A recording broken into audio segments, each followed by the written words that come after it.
this episode of Ask the Expert. I'm David Goad with Vengreso, and I'm here with the CEO and founder of Vengreso, Mr. Mario Martinez Jr. Mario, how you doing? What? What's up, David? Always great to talk to you. You know, we were having lunch with a customer just a couple of weeks back, and she asked a really interesting question, and it got me thinking.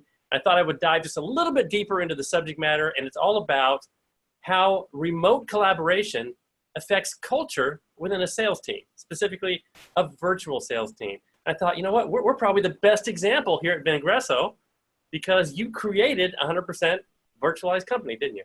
Yeah, well, myself and our co-founders, of course, and now you as a partner with the company. So absolutely, we live, breathe, and die a remote sales team, a virtual sales team, and a completely 100% virtualized workforce. Well, why did you do that? Well, first of all, number one, as a startup company, it only made sense for allow everybody to work from home. And why take on the expense, right, of finding real estate and setting up your office there? So it just made sense. But the second reason was I wanted to make sure that we were not confined to any one area in terms of being able to leverage talent. And as you know, we've got talent from India to the Philippines to Hawaii, all over North America. And I wanted to be able to find the talent that I wanted, use the talent that was the right talent for the job or for the activity or as a permanent individual at Vengreso. And to do that, we made a decision early on to completely virtualize our workforce. We're not the only company doing this, right? Even enterprise companies today either have a hybrid workforce or, some people in buildings, some people working out of their homes, sometimes the same person in the building and home on different days. And it sounds great, saving costs, finding talent, as you said, but there's that downside. There's that, how do you keep people connected? How do you keep everyone in the know and keep that culture of success? Can you talk about that a little bit? Well, that's a really great question. First of all, one of the things that you have to make sure that you do when you are virtualizing your workforce or creating a virtual sales team, and that is you've got to use tools and technology to keep you bonded and together.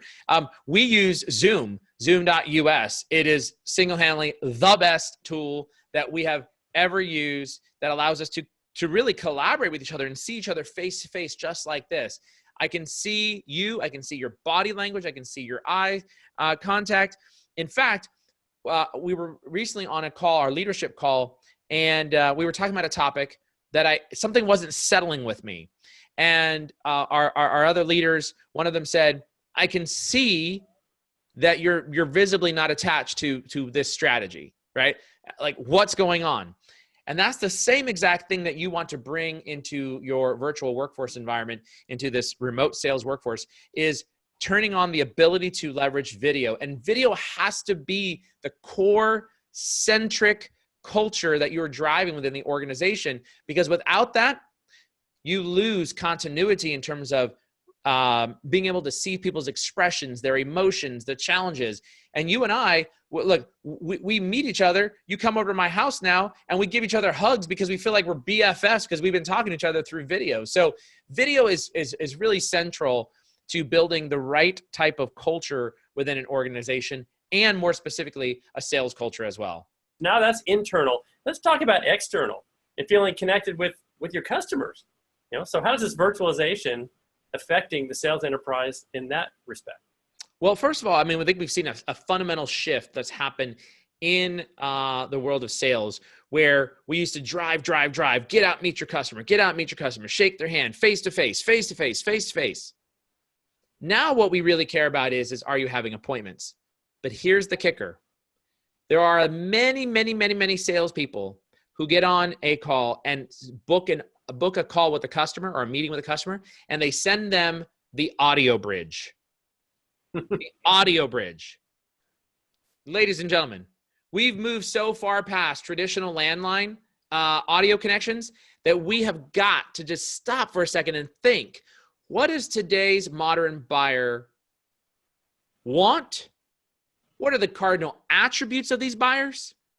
And if we think about that, there are 4 things that we know. They're socially engaged, they're digitally connected, they are mobile attached, and they are video hungry, right? That's the 4 elements. Keeping those 4 things in mind, we as a sales organization, if you are virtualized, a virtual sales organization, and it doesn't have to be inside sales, we're talking about field sales, we're talking about channel sales, we're talking about wherever the component you might, whatever role you may have inside of the sales organization, you've got to make sure that using platforms like Zoom, just like this, that you lead with video. In fact, David, if anybody books an appointment with me through my calendaring system, the default message right on that subject line is virtual video conference, so that the customer and or buyer knows that we are going to have a video conference, even if it's only one way, meaning me pushing video to you. That is critical. And there are certain reasons why it is critical. Number one, they are, we know the 4 cardinal attributes. One of them is that they're video hungry.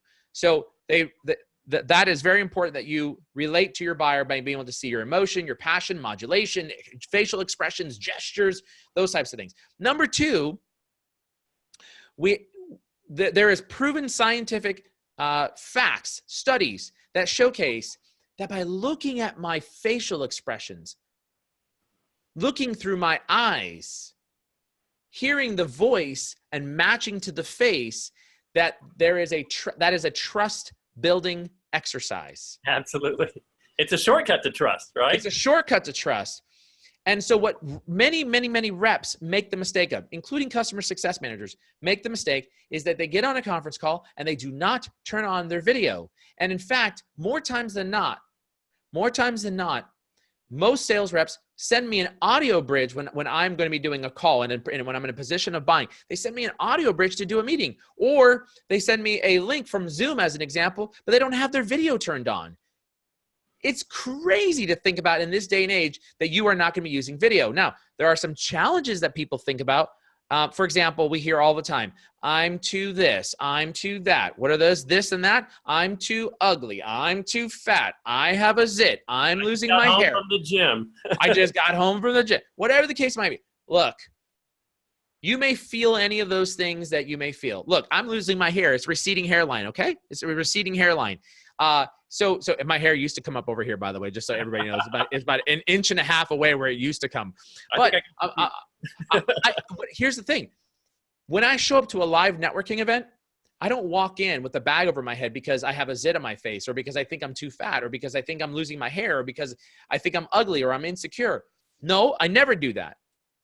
So the reality is what you would do in person, you must do online. And that is why, one of the podcasts that I had was utilizing the concept of 4 ways to build a winning company and sales culture using video. In fact, it was with Greg Holmes, who was then the head of sales for Zoom.us. It was a phenomenal podcast, and we can put it into the notes, the links, and those types of things here.